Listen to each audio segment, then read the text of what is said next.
need to count down. Alright, that one's recording, but hold on, I gotta get both cameras on. I want to make sure they're both set. Holding at 4. Alright. Everybody give a finger to the camera. Okay. Holding at 4. How about a Camera 1 on, camera 2 on, I believe. Both cameras are recording. Okay. So we're going to do a hey at 4. 4, 3, 2, 1, or 1, 2, 3, 4. 4, 3, 2, 4, 1.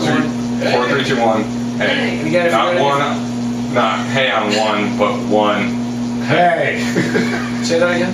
You're confusing me. It's on 0. Fine. But And again, if you're gonna do it live, just back off the mic because it'll overpower and the whole thing will Yeah. get distorted We'll otherwise. just sit back anyways. Alright. Okay. So. Mark, you can count it down.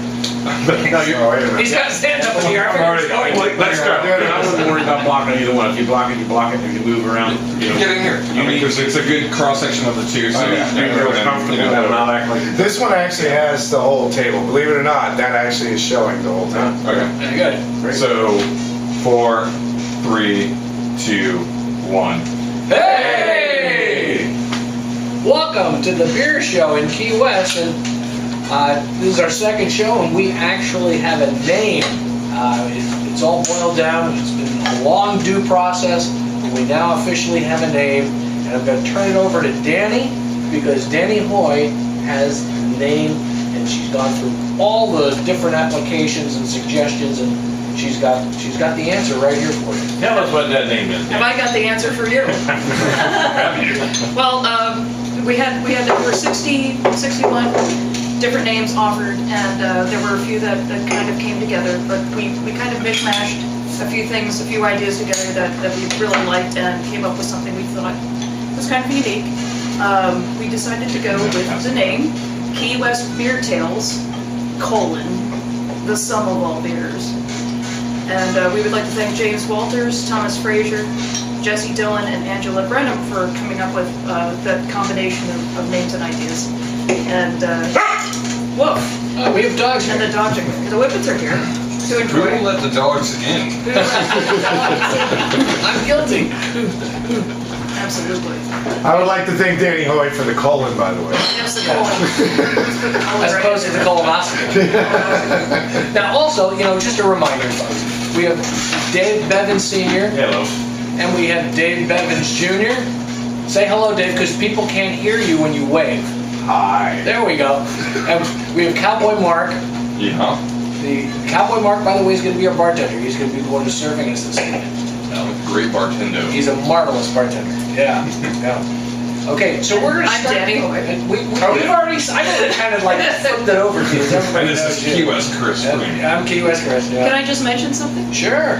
This show is brought to you by the Cork and Stogie, 1218 Duval Street, Key West, Florida. They are our sponsor. Indeed. And that's where we're recording tonight's show, as we have the first show and all the shows that we used to do with DK and Amo, and we will continue doing those shows. Island Time Radio. On Island Time Radio. WWC.com. Yeah, we're grateful to them for giving us the platform and to get going on this. So in any case, It's a good gumption. our I love that word gumption. That's a great word. I mean, it cracks you up just hearing it. We have 3 beers that we're going to be doing tonight. Mark, maybe you could give us an intro on the style of beers that we're doing tonight. Not necessarily the brands. We'll get into that in a second. So this is what It's just- we're yeah. doing. These are all amber ales, and these were all made in the style of an old world traditional amber. And these are all American New World beers. If I'm mistaken, please correct me, Chris. But We thrive on mistakes. It's oh okay. yeah, I know. Danny can edit. It's okay. No, but even if we don't edit, it's good too. We all make mistakes. We're human, So these are basically all Belgian clones in one form or another, and Americanized, and in some cases very pasteurized Belgian clones. They're all very delicious in their own right, but we're going to be going over some hops and flavor. I'm saying that. You're doing very well. That's it. You're hitting all the nails on the head. We're going to be going over some American, Jesus, American hops and tasting notes. Yeah, what we're having here is we have 3 beers that we're going to be reviewing today, so. and they're all basically, like Mark was saying, they're all basically in a. They're amber beers, and they also happen to be in the Belgian style of an amber beer, as opposed to an English style, which is a little bit different. But we're going to be going over these 3 different beers, and it should be a fun evening. I mean, geez, we're drinking beer. Could it be any worse? It can only get better. And it's all good beer on top of that. Cheers. All right. Go ahead. Mark. I was just going to, so the first one that we're tasting is the Key West Sunset Ale. Yep. And it's from Lord. Right now, it's currently being brewed by the Florida Beer Company. I mean, Dave was telling me they just moved to Cape Canaveral, and I checked, I went online, and sure enough, they used to be in Melbourne. In Melbourne, yeah. Yeah. And they're a big brewer, actually. They brew all kinds of beer, and what they've done is they've picked up beer from a lot of different breweries that started out, but they didn't make it, and they're now making all these different beers.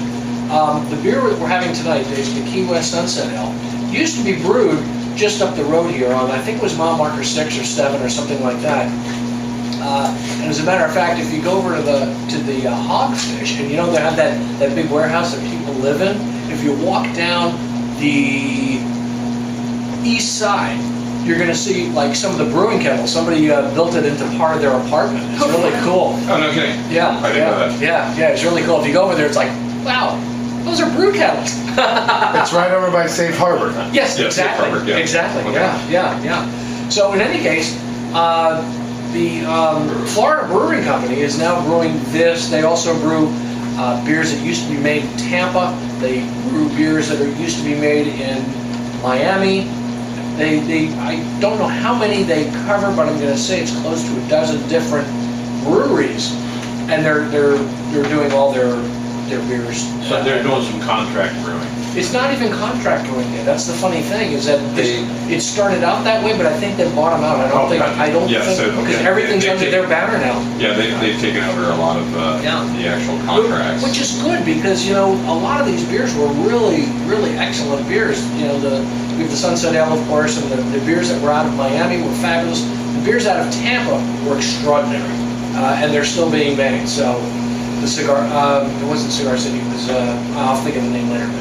But they were a great brewery, and they're brewing these and everything. So in any case, we have the Key West Sunset Ale, which is probably close to 15 years old. And I remember coming down here just on a weekend and having Key West Sunset Ale. And in 98, I wrote a song called Mile Zero.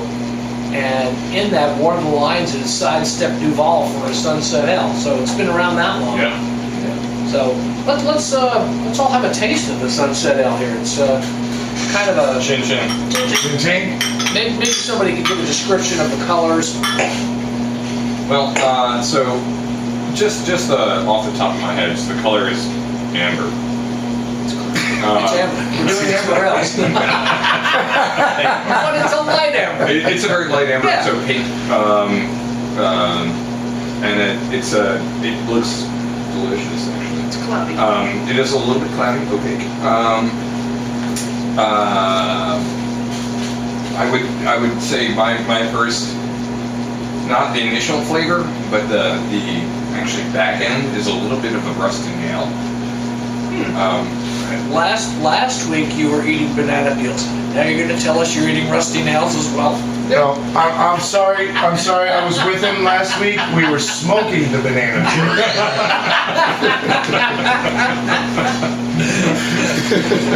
We have a banana tree in our yard, and I was thinking earlier, and I said, I should put one in a baggie and bring it and have Mark eat it. But I forgot. You're off the hook. But yeah, I mean, try it, guys. So just think about what I'm saying. The finish is a little bit of a rusty nail finish. I'm getting some caramel on the aroma out of this. Oh, definitely. Glass. I've not tasted this beer out of this sifter glass before, so I'm getting some caramel on that aroma. I'm getting a caramel on the front part of the palate, and Mark's description of the rusty nail is actually really good. In the back of the palate, the back of like at the back of your mouth and the back of the throat. Yeah, it's kind of sharp, and it's kind of coarse. But it's not a bad. No. Bad coarse. I mean, not at all. Don't take that the wrong way. I like a lot of wines that have a very lead pencil taste to them. I like enjoy your evocative descriptions. We really can go to town with the lead pencil. Or to explain a couple things. I tasted the His lead. girlfriend's in New York. Have you ever licked a lead pencil? No. Yes. You just kind of, put it on your tongue. I'm not gonna say what happens. Moving forward. Because we can't go straight.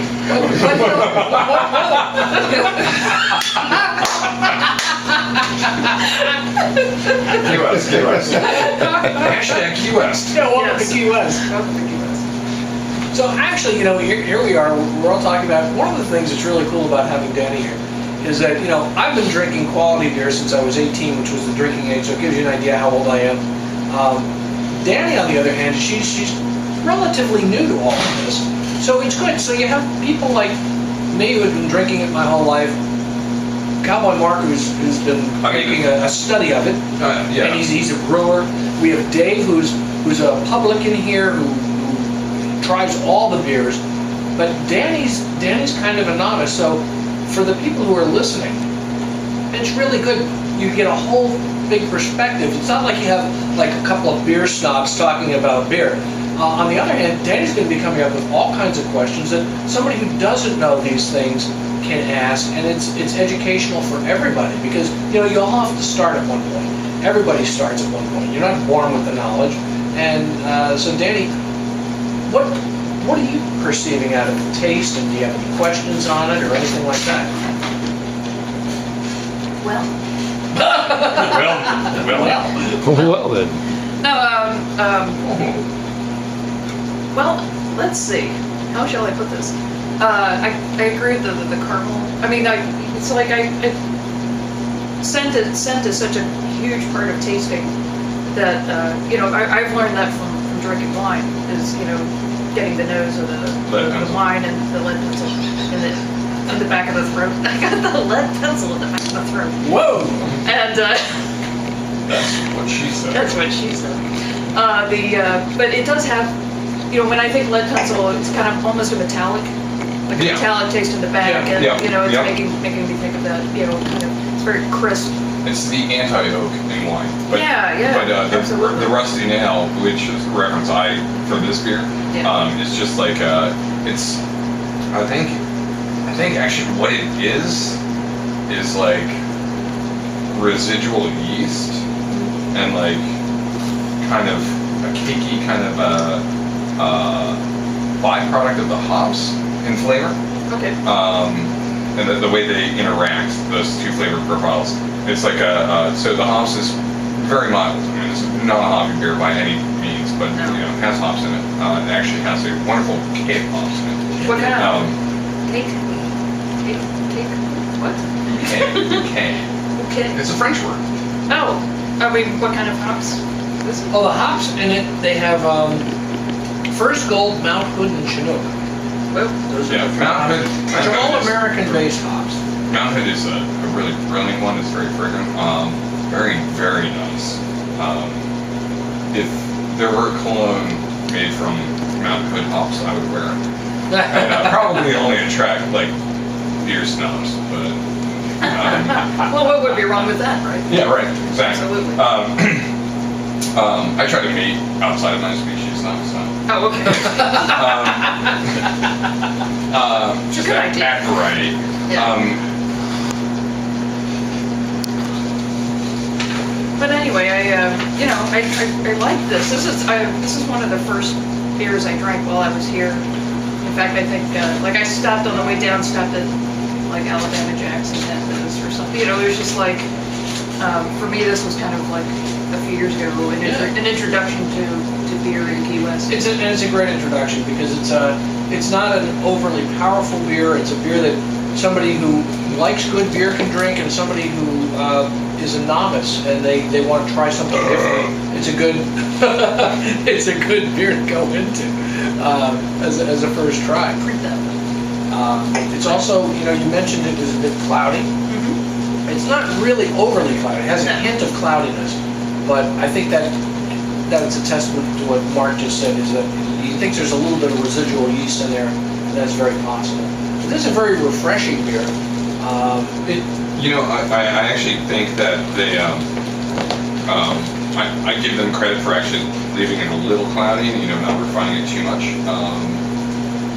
It gives it more of a kind of traditional Belgian kind of appeal to it. I don't know if it actually tastes traditionally Belgian to me anyway, because it doesn't. It tastes like an American hamburger, which is not a bad thing. It's not a bad thing at all. Yeah. But It just has its roots in Belgium. That's all. it has its roots in Belgium, and the recipe looks like a Belgian beer. I mean, to me.